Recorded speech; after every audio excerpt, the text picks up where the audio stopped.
And you're listening to Power Talks with Beth Ann and Melody Cedarstrom in the morning, where talk is real, truth is in the talk, and we believe there is power in truth. And therefore, we named the show Power Talks. And we welcome you this morning on this Wednesday morning. And it's been a little cool here in Missouri. It's down in the 40s and this morning. And we welcome you, Melody. How are you doing this morning? I'm doing just fine. And welcome, listeners. We always enjoy the listeners, or listeners' comments, or their encouragements. We want to thank you, your support of this program, Power Talks, and Discount Gold and Silver Trading is going to run a little package a little later on in the program. So make sure you have your pencils all ready to write it down, and because we do face some very terrible times, and we have another storm that's barreling down onto the United States right after Hurricane Harvey. And now we have Irma, and there's one behind Irma. I'm not quite sure where that one's headed yet, but we don't know if it's following. Maybe it's a little baby hurricane that was birthed by Irma. Who knows? But very severe conditions in Florida, and I know they're getting ready for it. The weather's changing. We're in the fall season, I guess, coming into it. That's why we had a little cool temperatures this morning. The high is supposed to only be like 71 or 2 here in Missouri today. And we call that cool when it's 40 and it's September. But when it's January, we think that's warm. So, Florida's got a bet down. Yeah, the East Coast is also cool. This weekend, I believe we have a high temperature of 69. Normally, we're still in the 80s. So must be that global warming. Must be. It's those Canadians that are sending this cool air down. So the Canadians that are listening, would you please stop? Hey, I love our Canadian listeners. I do, too. I just absolutely love them. And every now and then one of them calls me in the office, and I just, we talk like they're foreigners, but they're not really. They're just brothers and sisters. And a lot of our own American citizens live in Canada, and we'll call every now and then. And I really enjoy that. And one time on the other show, when I first got started, I got a phone call from off a Navy boat off the coast of Australia, and they were listening to CSC Talk Radio, and I thought, oh my goodness, it was pretty awesome. Financial survival, we've had calls everywhere. From everywhere? From Germany, Ireland. I had people from, I think we had New Zealand, South Africa.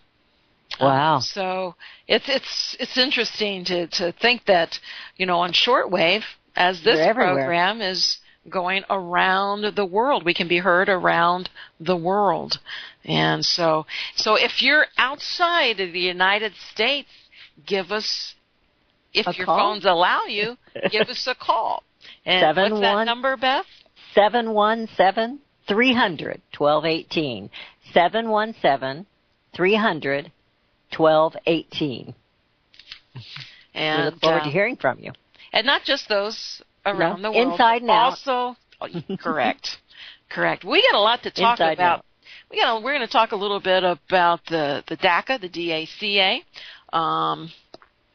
There's a lot of misinformation floating around about that. Oh, yeah. We talked about the hurricanes.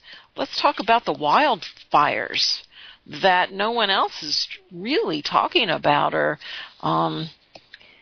very few media's report. We have Montana, we have Oregon, we have Idaho, LA, massive fires. And those people are pretty much forgotten by the news, mainstream media. And our thoughts and prayers go out to all of those. Absolutely, and they're affecting everywhere. I mean, obviously they're the most impacted right there within the fires, but someone called me yesterday in the office and said, nobody's talking about the blood moon. We had a blood moon last night. I go, well, I didn't see it, but I didn't go outside. But anyway, they were talking on the news yesterday morning then, and I didn't hear that. My husband was telling me about that it was the smoke from these fires out west, and the sun was red, and the moon was red, and it was from the dust from these fires.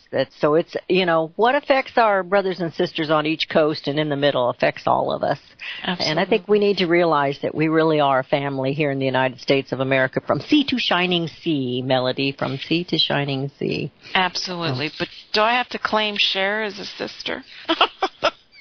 No. Really? Do I have to? I guess my Christian faith I do, but... we all have those relatives. We all have those relatives. We just don't talk about sometimes. But I just bring her up because I know we're going to speak about the DACA program.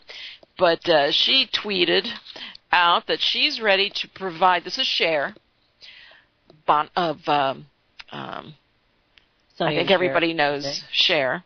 That she's ready to provide sanctuary after the Trump administration announced the decision to end the Deferred Action for Childhood Arrivals program. She wrote that she thinks that people should take dreamers into their homes and protect them.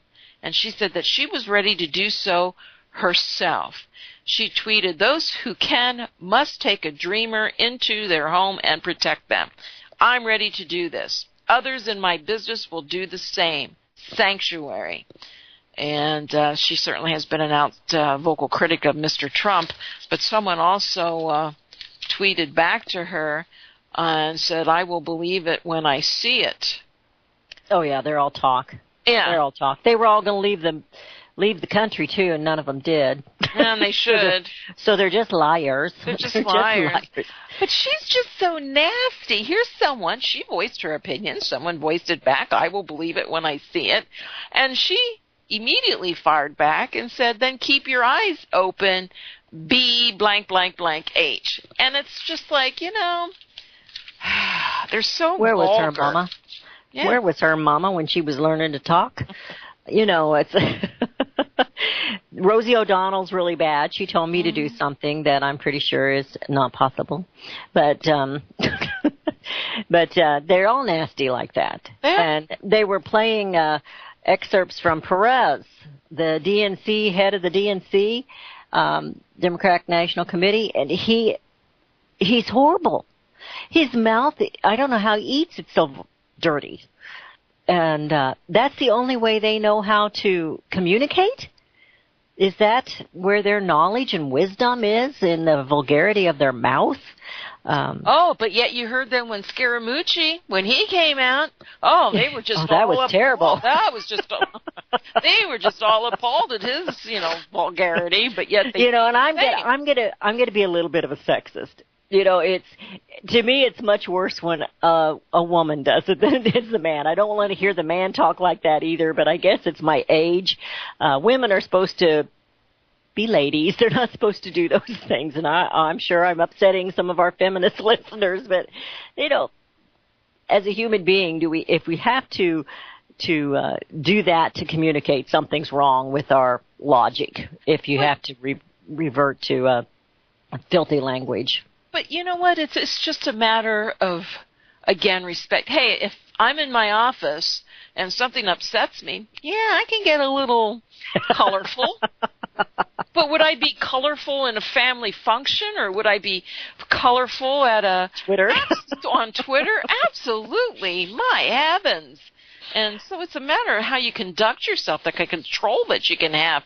But yet, that's the world we live in today. There is no control. And I think we're going to talk also about a survey. White Christians are now a minority of U.S. population. And it talks also about the decline of Christians. And we're going to talk about Democrats in there. You should hear their numbers. It's unbelievable. The Democratic Party, 40%. Now, this is 40% of Democrats say they have no religious affiliation. Then that kind of explains a lot, doesn't it? I mean, doesn't that explain a lot? And the only time that survey too. I was going to say the only time they have any religious affiliation is when they're running for office. Yeah, when they need money. Then all of a sudden, when they want the evangelical vote or money, that's when they. But it was in 2012. It was in 2012 when they were booing God, not once but twice in their convention. Yeah. The 2012 election. And you know what's interesting, and this report also notes a decline since 2008. So the 2012 is not shortly thereafter. So the change. What has done since then? I mean, what has happened since then? All the tolerance and acceptance and the screaming of bigotry and racism. What has happened? I mean, we've allowed same-sex marriages. That's been a big issue. Homosexuality has been a big issue. Putting down the Christian. A lot of Christians are probably afraid, which they should not be, to admit who they are because they get persecuted so badly. Well, we haven't been thrown to the lions exactly yet or burned to the stake just yet, but our time is going to be in this country, but in other countries they do. Absolutely. Well, we saw what they did. We saw what they did over in the Middle East with ISIS and what they were doing to Christians, beheading them, burning them alive, and or the Jewish people they were burning alive in Israel. But it's I was going to say, they go after them for their making their decisions in their businesses. Whether it's baking a cake, whether it's serving a same-sex marriage for a wedding and you're a florist, they've served the customers. They didn't want to do the events, and there's a big difference between serving the customer and doing an event, being a part of an event. And when you're a caterer or you do something with the cake, you usually are a part of that event. You go there and you help with it. You help set it up, and your face is there, so you're going to be affiliated with it. And that's what they were trying to avoid. And people just think, oh, they just wouldn't bake them a cake, but that's not what the case was. It's much, much more than that. Actually, I thought they were going to bake them a cake, but they just didn't want to put something on the cake or well, there was more than one. Yeah, there has been more than one. And I know they were supposed to be making a decision on that. It seems like that was maybe that's coming up in September or October when the Supreme Court was going to make a decision on that cake baker I think that one was in Colorado, the one I'm talking about. It's just, that's another part of being a Christian. We're getting, we're not allowed to have that freedom of speech. We're not allowed to put a park bench in a park that has a quote from a founding father on it. We talked about that. Was that yesterday? Or I talked about it on CSC Talk Radio. I'm getting my shows mixed up. But it was a park bench. But even, I was going to save this for later on, but a teacher punishes students for talking about Jesus. An Indiana elementary teacher, she was worried that students that discuss God and Jesus and the devil in school could upset a child or parent that has different religious and beliefs, and she wanted it stopped. She sent a note home. And a little guilty, was she? Yeah, so she was she feeling a little convicted? She was trying to get this stopped. She sent the letter home because religious talk was causing a classroom disruption. But That's not what she's there for. No, it isn't. And the thing of it is, I mean, and she's the one that's teaching your child? Why would anybody want her as a teacher? It goes back to what I have said so many times, Melody, that it's so important who's in charge locally. Who do you vote for your county sheriff, your county commissioner, your school boards? They're the ones that hire these people. They're the ones you need to turn to and say, hey, and if you're electing school board members and they aren't putting the best interest of your children or your community first, you need to not vote for them the next time around. And you need to take them to coffee and say, you know what? Let me show you where this is wrong. We're going into a break. Your calls are welcome at 717-300-1218. 717-300-1218. So much to talk about. We are going to talk a little bit more about being the minorities, because you and I are really minorities because we're female. So being a minority as a Christian in America, which was once known as a Christian nation. 717-300-1218. Power Talks, and Melody and Beth Ann will be right back. Since the beginning of the United States, kings have sought it, nations have fought for it. It has been traded, borrowed, purchased, and Years ahead of the dominant media, FirstAmendmentRadio.com and FirstAmendmentRadio.net. Gold and silver is tremendously undervalued. Global demand vastly exceeds mine supply by more than 60% annually. There is little in the financial world more certain than a coming explosion in the prices of gold and silver. The U.S. dollar continues to lose value and respect as the world's reserve currency. Our nation faces challenges on many fronts, and a day doesn't pass without another economist bringing forth warnings of impending economic calamity. There has never been a better time than right now to acquire physical gold and silver. Discount Gold and Silver Trading was founded on the principles of truth and honesty.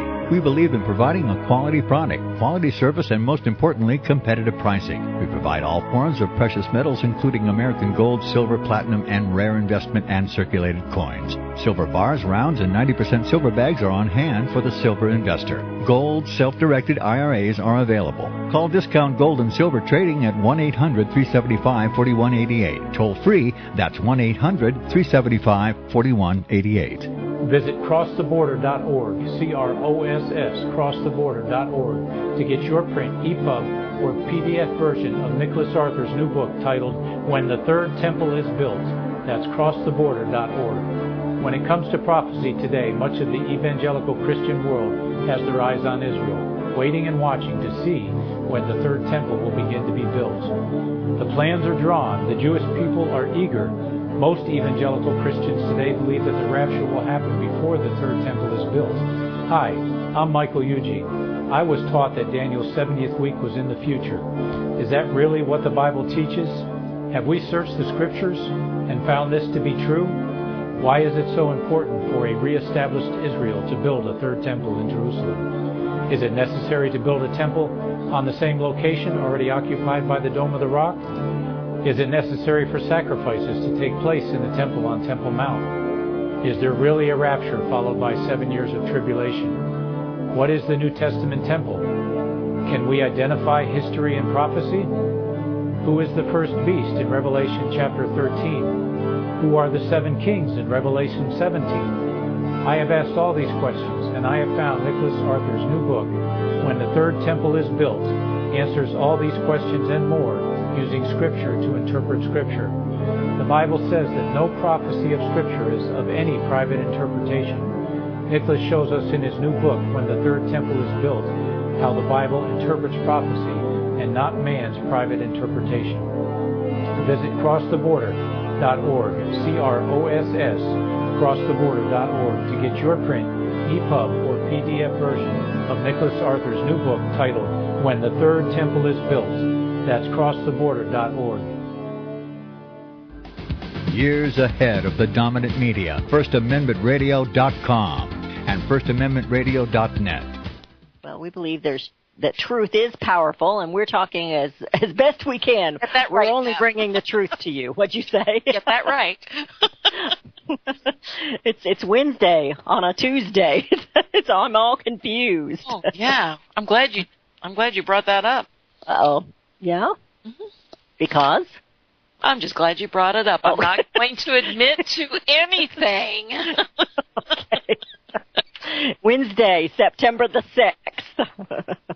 Okay, what's next? Well, we were talking about Christians being a minority. I thought we might stay on that for just a little bit. Yesterday, go ahead. No, go ahead.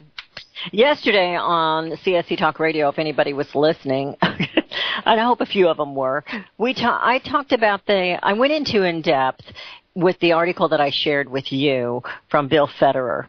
And my question for my audience was, are we any different? What makes us different from Rome?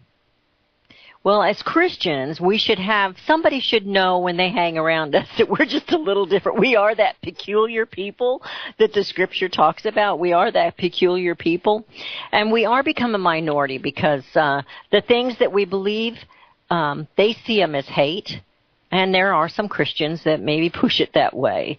But we shouldn't hate our brothers and sisters. We hate the sin. We shouldn't hate the brothers and sisters that are living in a sinful way of life. We just have to show love and compassion. And of course the compassion word was thrown around a lot yesterday with DACA. But as Christians, we should be the ones making a difference. And in that article from Bill Federer, that was one thing in Rome. They encouraged those of faith not to run for office. And that comes into point when we talked about 40% of the Democrats say they have no religious affiliation. Let me go ahead and get into this survey. It's white Christians are now a minority of population, and it was done by Public Religion Research Institute, and throughout the information they're referenced as PRRI. It's a polling organization that's based in Washington. And the share of Americans who identify as white and Christian has dropped below 50%.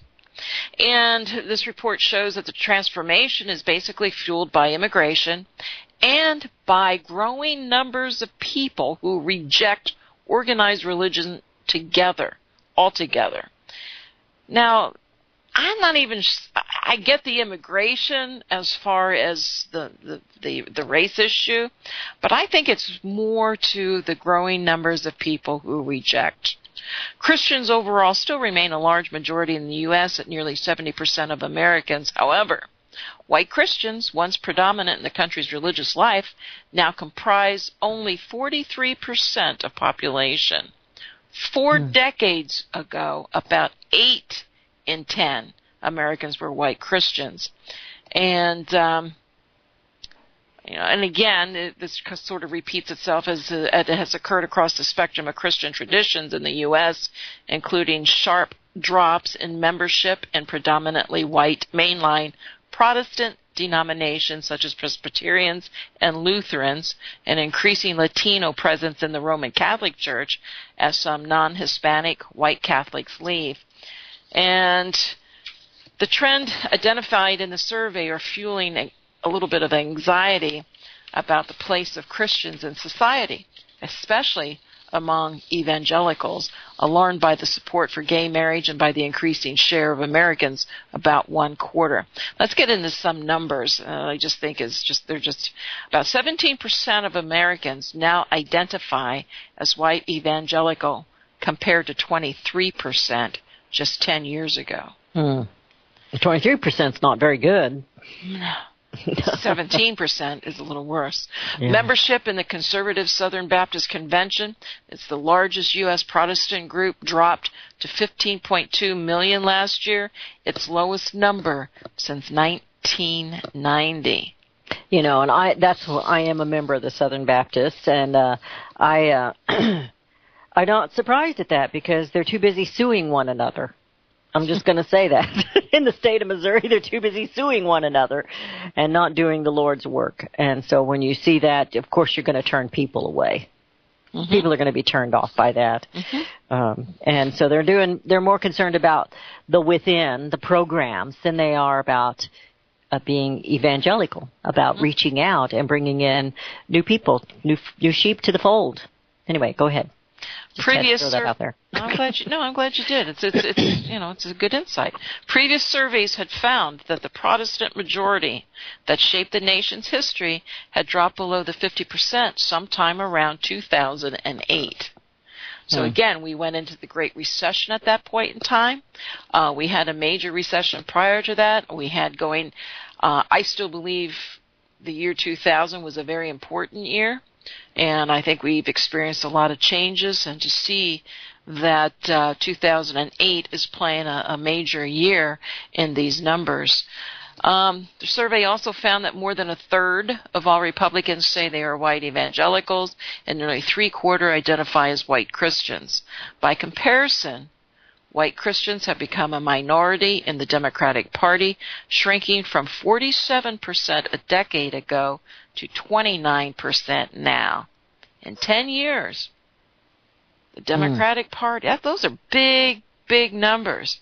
And then again, 40% of Democrats say they have no religious affiliation.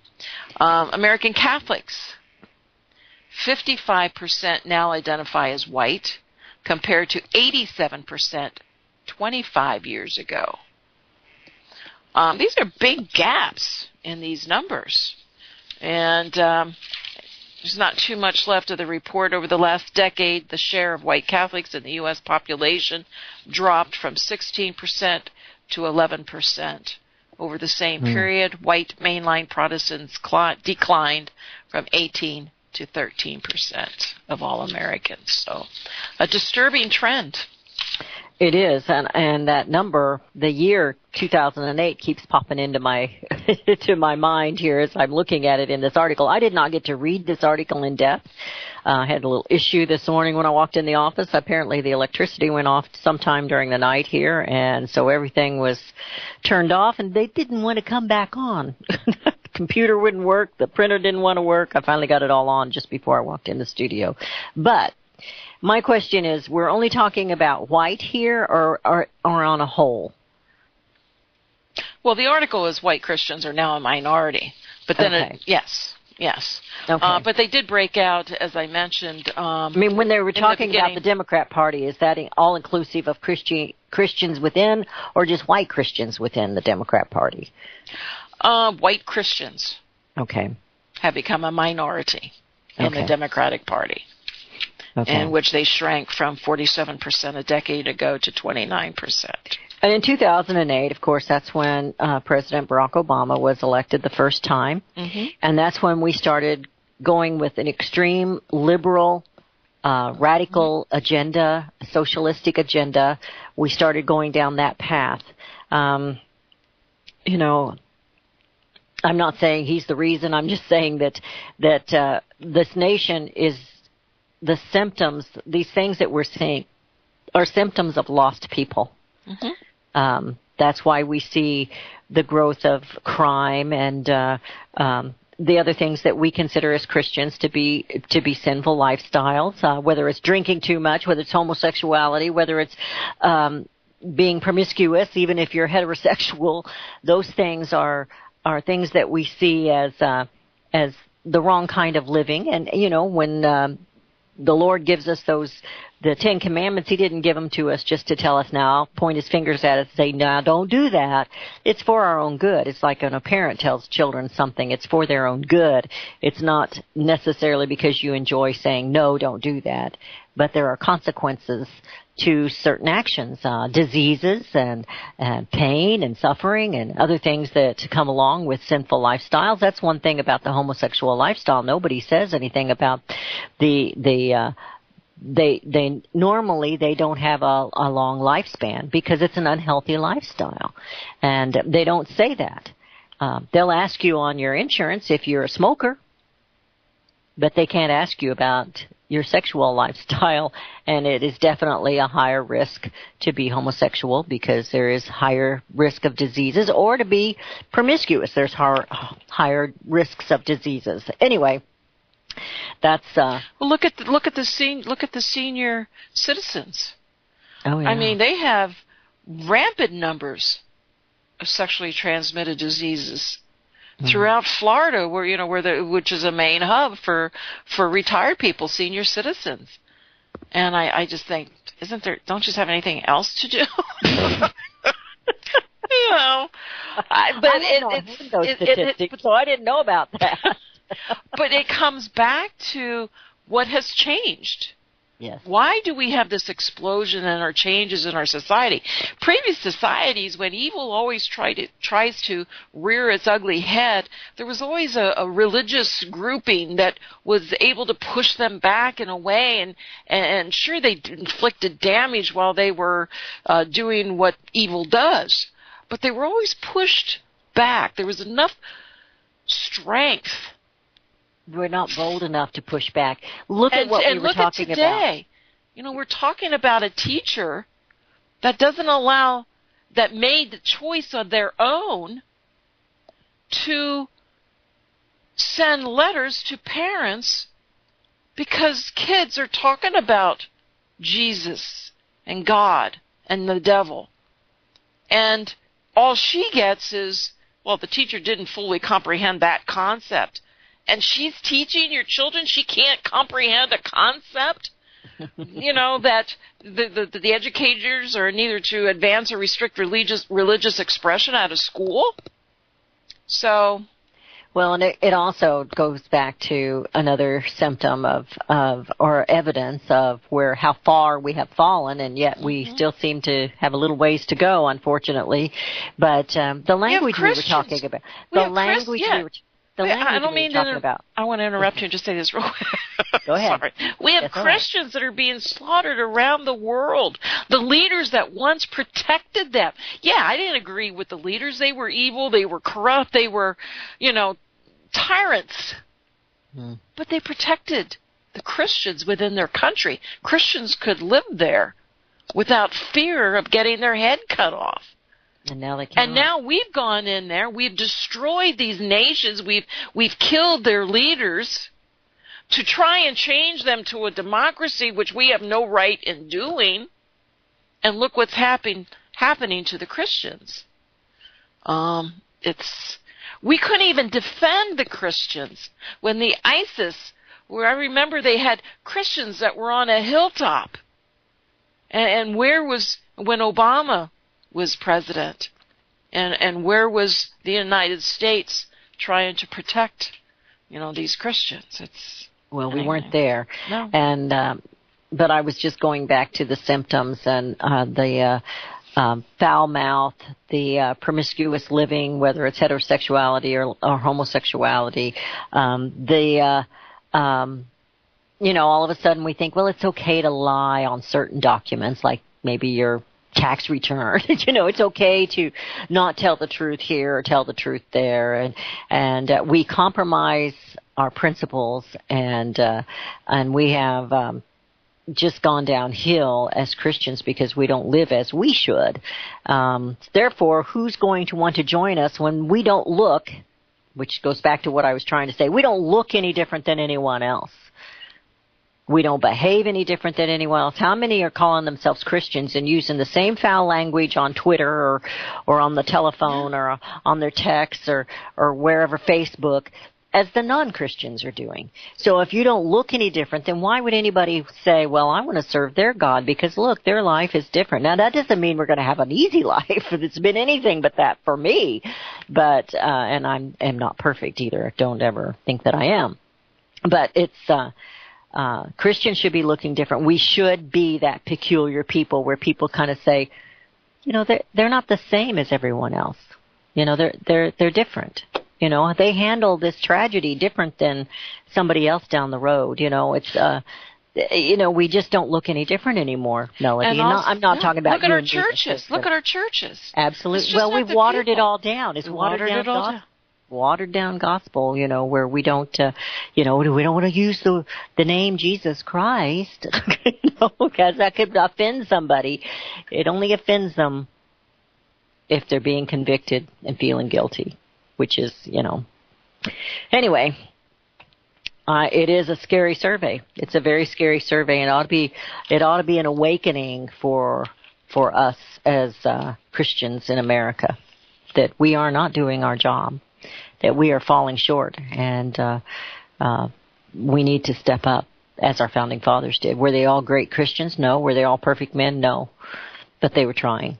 They were trying. And sometimes I think we were failing to try. Mm-hmm. So, DACA. Yes, DACA. We've got to show compassion. Come on. Cher's going to. She's going to take them inside with her. She's going to provide housing. Is she going to vet them first? Yeah. Probably. Is she going to teach them language? Yeah. No, it's, I was reading. I had the president's words here in front of me, and I was reading them. And I tell you what, I thought he said it very plainly, very simply. And, he's doing exactly the right thing. Put it in the hands of Congress. They're the ones that are supposed to make legislation, not the president. And that's what he did in this situation. And, DACA has been, I had an article that I didn't get to send to you because things kept falling apart. It says 27 times Jeff Sessions has fought for Americans against DACA, amnesty, and open borders. And I will get Mike Cutler on. I promise. I will get him on with us, and we'll talk about all these things. But, in this statement of President Trump, he talked about how it brought in, he says, the temporary implementation of DACA. Now, remember, it was to be temporary anyway by the Obama administration after Congress repeatedly rejected this Amnesty First approach, also helped spur humanitarian crisis. The massive surge of unaccompanied minors from Central America, including, in some cases, young people who would become members of violent gangs throughout our country, such as MS-13. I have a friend that was a cop at one time. He was a police officer in Phoenix, Arizona, and he dealt directly with the MS-13. He said they are horrible what they do. It's just unreal. We just can't even, that kind of evil, we just don't comprehend that, you know, in our lives. But it was to be. Now, that was my question. DACA was to be temporary. So all of these dreamers had this particular time to go make themselves legal citizens of the United States of America, and yet they have not done that. That makes me wonder, well, how much do they really want to be here and be a part of the United States of America? Am I wrong in thinking I bet they're not paying taxes. Why would you want to be a citizen of the United States? I don't want to pay the taxes. All the other benefits.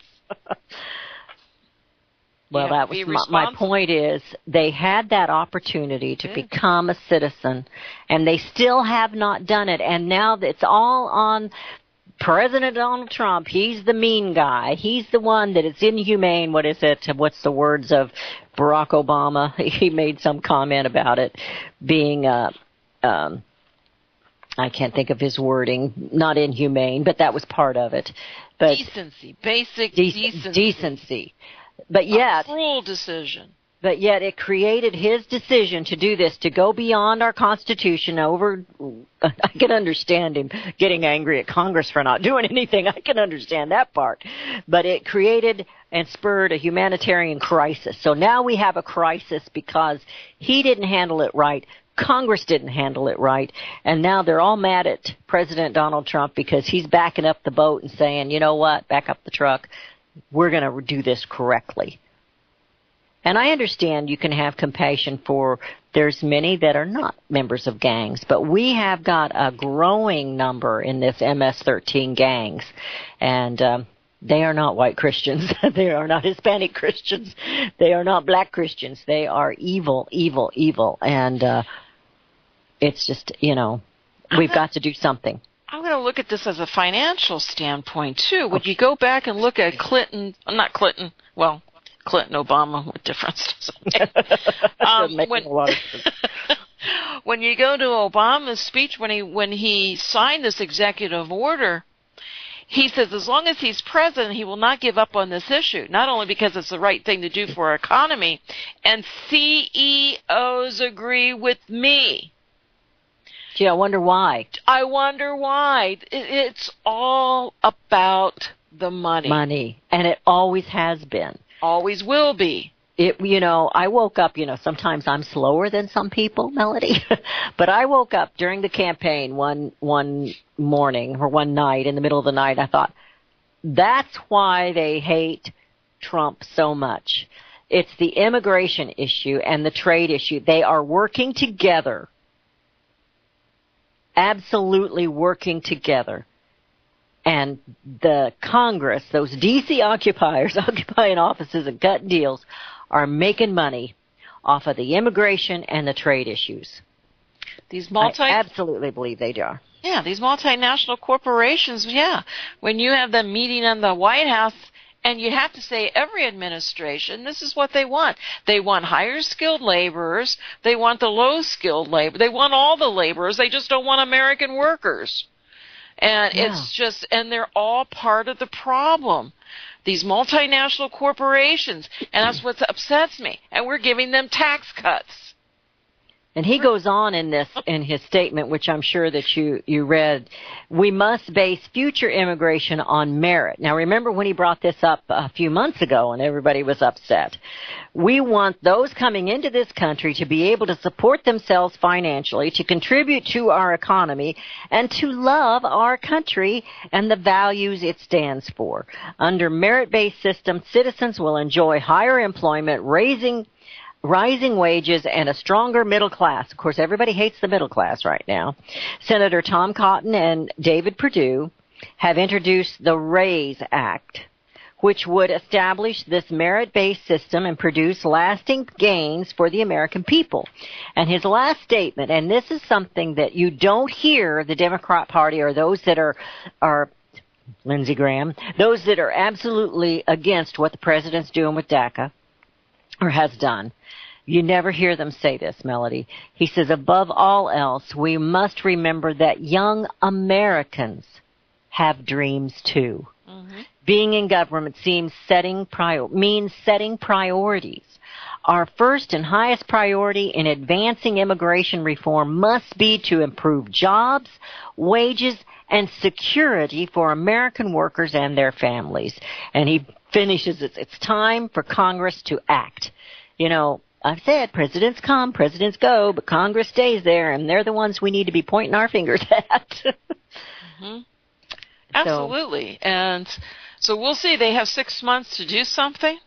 The DACA recipients, they have 6 months to become citizens. And, and I'm all for reforming that. I don't know what all the hoops are they have to jump through to become citizens. I don't think it should be an instantaneous thing, but I think it's maybe more expensive and more time consuming than maybe it needs to be since it's government run. So maybe we need to look at that as well so that we can make it a little simpler to become a citizen rather than just walking in here and becoming one. That doesn't make you a citizen.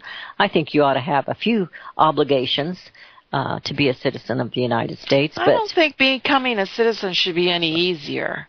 I mean, you should want to be a citizen. Well, I agree. I agree with that. I know it's coming up. I agree with that. Maybe we should talk about that a little bit because I don't know, but I know it's expensive, and I know sometimes they're on a time schedule that takes years to become one. Should it take years to become one? We're going into a break. You think so? Okay, 717-300-1218. 717-300-1218. And Melody and Beth Ann, we'll be right back. The Civil War did not end slavery, but it did put over 8 million black and white Southerners into the bondage of poverty. The Kennedy twins, authors of the best-selling book, The South Was Right, have done it again with their latest book, Punished with Poverty, The Suffering South. Did you know that slavery lasted 70 years longer in Massachusetts than it did in Mississippi? And did you know that until the end of the Civil War, the South was the wealthiest section in America? Hear it first on FirstAmendmentRadio.com and FirstAmendmentRadio.net. Since the beginning of time, kings have sought it, nations have fought for it.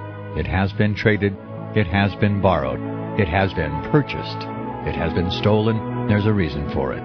To secure the blessings of liberty to ourselves and to our posterity. Invest with the security of gold and silver. Call Discount Gold and Silver Trading at 1-800-375-4188 or visit discountgoldandsilvertrading.net. Listen to Financial Survival with your host Melody Cedarstrom right here on FirstAmendmentRadio.com at 4 p.m. Eastern or 1 p.m. Pacific Time.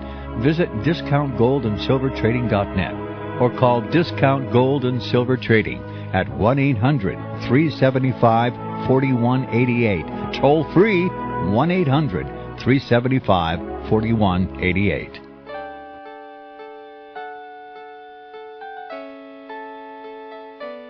The program you are listening to is 100% sponsored by you, the listener, on this First Amendment Rights Media channel.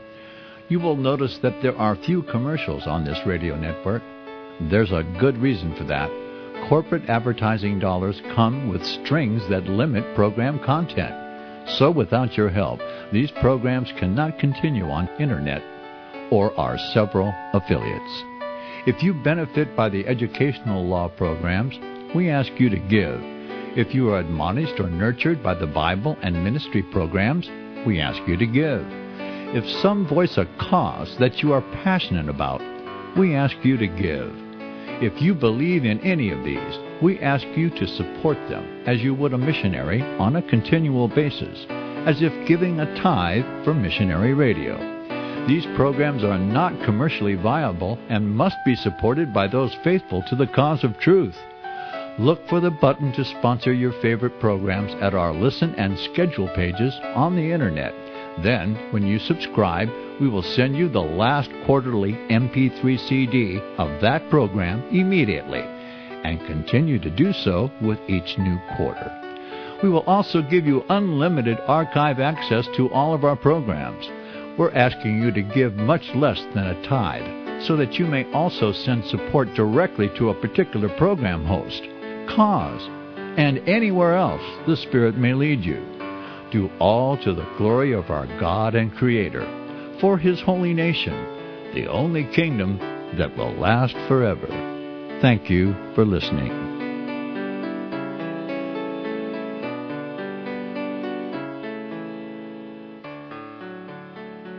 Going out to the break, I mentioned that we needed to make it easier to become a citizen. And she said, well, I don't think we need to make it easier. Well, let's back up the truck there and say, let's get rid of some of the inefficiencies, because I know there was an issue here in the state of Missouri a few years ago, and I interviewed the young girl. She had been trying to get into classes or whatever it is you have to do to become a citizen of the United States. She was a minor when she came here. Her parents were already citizens now, and for some reason they weren't bringing her in, and now she was at the age where they were going to deport her. And finally, because we made a big deal of it in the media, she got her taken care of and she got to stay and become a citizen.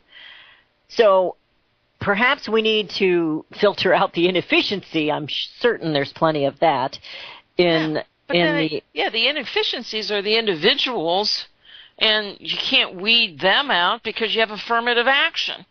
Affirmative action, what needs to be fixed. But that's a whole nother topic. Well, it is a whole nother topic. Yeah, no, I don't think I'm sure there's probably some areas that immigration could be reformed, but no, I think the system's there. It's been there, and I think all of these the DACA programs and so forth, they need to be eliminated. So stick with the basic laws that worked for how many years. You can't have the influence of multinational corporations. You can't have the influence of lobbyists. You can't have, Congress be bought and paid for to make these programs easier. I mean, if they become easier, then you should have some sort of a cap. I mean, how many citizens can the United States absorb economically? What are they giving back to this country? So. Well, the inefficiency was also a big problem in that's probably 100% of the problems. The inefficiency was also a huge problem, and nobody would ever get rid of anybody in the VA. Affirmative action. With the VA military, with the vets medical facilities, and inefficiency is a big problem with government employees. And I'm not talking to everyone. I know some people that work for the state here and work for the feds, and they're not that kind. But at the same time, we just know Melody tried to create a scene when she was changing her driver's license from one state to the other. It's just that was a good show. We had that during commercial. That was a good show. And that's just it, the inefficiencies. I mean, as I mentioned, it takes you 3 hours to renew your driver's license or to get one from one state to another. It's ridiculous.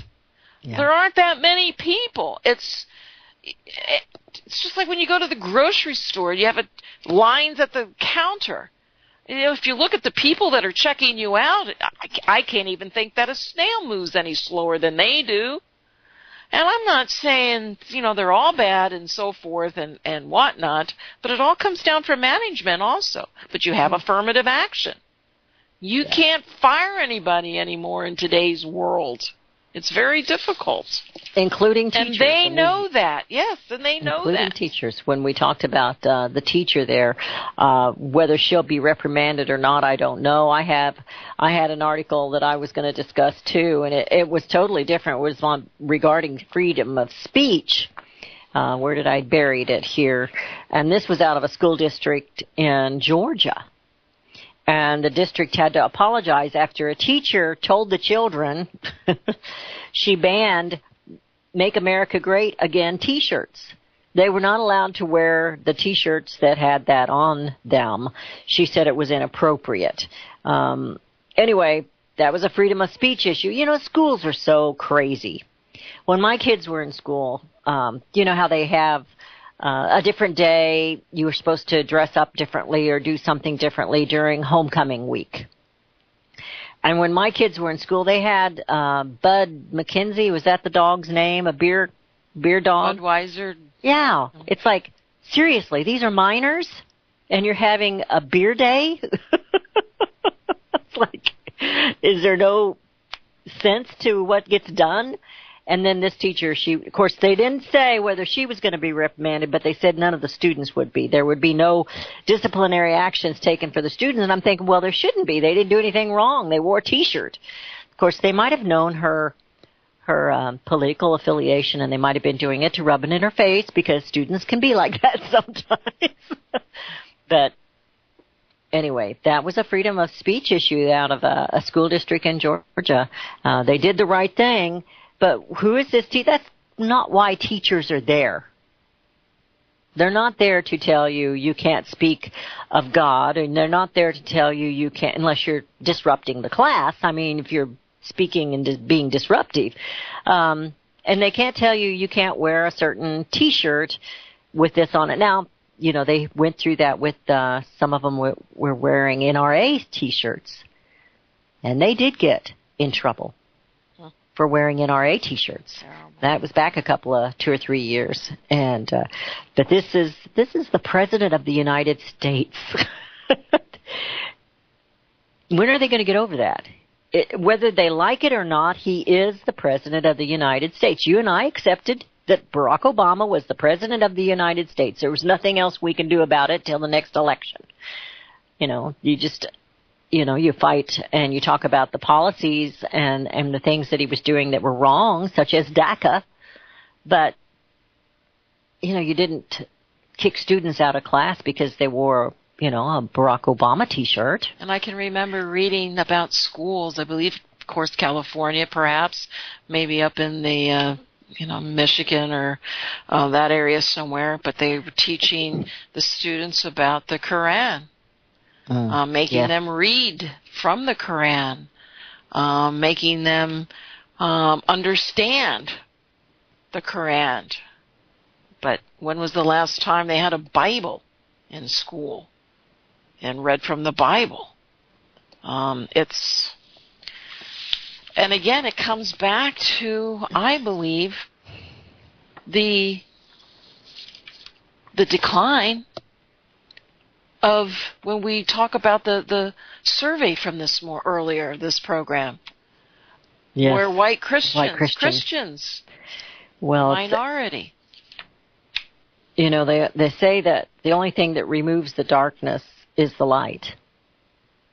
Darkness is always there, but when the light is shown, you don't see the darkness. And people are thinking, why did you say that, Beth? Well, because I believe Jesus is the light, and we're removing him from our society. We're removing our Christianity. We're taking it away. And I think that's what we're seeing. We're seeing some dark times right now. The article that I had yesterday, and we're just about out of time, was the city council in a little town in Pennsylvania. Oil City, Pennsylvania, and some people put in a park bench, and the bench said, men who aren't governed by God will be governed by tyrants. And one person in the community complained to an atheist group and said, we need to get that removed. It's offensive. One person. And they removed it because they had threatened. This city council agreed to remove it. The person that complained was unanimous. So they're cowards. they won't get up and let their neighbors know that it was them, and they had to remove the bench. It was there to commemorate veterans. It was to honor the veterans due to, and this one person, this one atheist group because it was God-centered and it was in a public park. But it wasn't forcing God on anyone. It wasn't the state saying you have to worship this God. It didn't mention Jesus Christ. It was just a quote from a founding father who happened to have been William Penn of Pennsylvania. And they forced him to remove it. They would have had to pay such an enormous amount of money to fight this lawsuit that they just removed the bench. Do you know of a little town in Missouri called Republic? I do know of the little town Republic. I lived there temporarily, and they had a beautiful little fish. Area. Yes, they have a little fish on the stationery. Nothing religious, no religious company. It meant fishing in the area. One atheist was offended and was able to have them because they said it was a Christian symbol, and they were able. And the city just went ahead and pulled the little fish. The Christians are becoming the Christians are becoming a minority because we will not stand up for what is right and fight back. We've got to learn to stand up and fight back. We're done. We're not going into a break. We are finished for the day. Melody, it's been a wonderful morning with you. I think we had a great talk, and we hope that listeners appreciated our banter back and forth. We appreciate you. Write the number down and call us tomorrow, 717-300-1218. And Melody and Beth Ann will be back tomorrow morning. Bye-bye.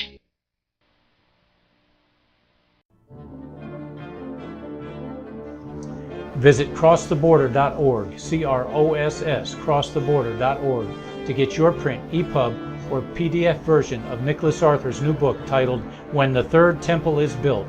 That's crosstheborder.org. When it comes to prophecy today, much of the evangelical Christian world has their eyes on Israel, waiting and watching to see when the third temple will begin to be built. The plans are drawn. The Jewish people are eager. Most evangelical Christians today believe that the rapture will happen before the third temple is built. Hi, I'm Michael Eugene. I was taught that Daniel's 70th week was in the future. Is that really what the Bible teaches? Have we searched the Scriptures and found this to be true? Why is it so important for a re-established Israel to build a third temple in Jerusalem? Is it necessary to build a temple on the same location already occupied by the Dome of the Rock? Is it necessary for sacrifices to take place in the temple on Temple Mount? Is there really a rapture followed by 7 years of tribulation? What is the New Testament temple? Can we identify history and prophecy? Who is the first beast in Revelation chapter 13? Who are the 7 kings in Revelation 17? I have asked all these questions, and I have found Nicholas Arthur's new book, When the Third Temple is Built, answers all these questions and more using Scripture to interpret Scripture. The Bible says that no prophecy of Scripture is of any private interpretation. Nicholas shows us in his new book, When the Third Temple is Built, how the Bible interprets prophecy and not man's private interpretation. Visit crosstheborder.org, CROSS, crosstheborder.org, to get your print, EPUB, or PDF version of Nicholas Arthur's new book titled When the Third Temple is Built. That's crosstheborder.org. The book of Revelation says, the spirit of prophecy is the testimony of Jesus Christ. This is at the very heart of FirstAmendmentRadio.com. In that spirit, we have created the Prophecy Reality News app for all of your mobile devices, streaming First Amendment Radio 24 hours a day, 7 days a week. Available for your Apple, Android device, and smartphone, absolutely free. Get the Prophecy Reality News app installed today, so you can listen to First Amendment Radio wherever you are. The Prophecy Reality News app. Get it now. Since the beginning of time, kings have sought it, nations have fought for it. It has been traded, it has been borrowed, it has been purchased, it has been stolen. There's a reason for it. To secure the blessings of liberty to ourselves and to our posterity, invest with the security of gold and silver. Call Discount Gold and Silver Trading at 1-800-375-4188 or visit discountgoldandsilvertrading.net. Listen to Financial Survival with your host, Melody Cedarstrom, right here on FirstAmendmentRadio.com at 4 p.m. Eastern or 1 p.m. Pacific Time. Visit discountgoldandsilvertrading.net or call Discount Gold and Silver Trading at 1-800-375-4188. Toll free, 1-800-375-4188.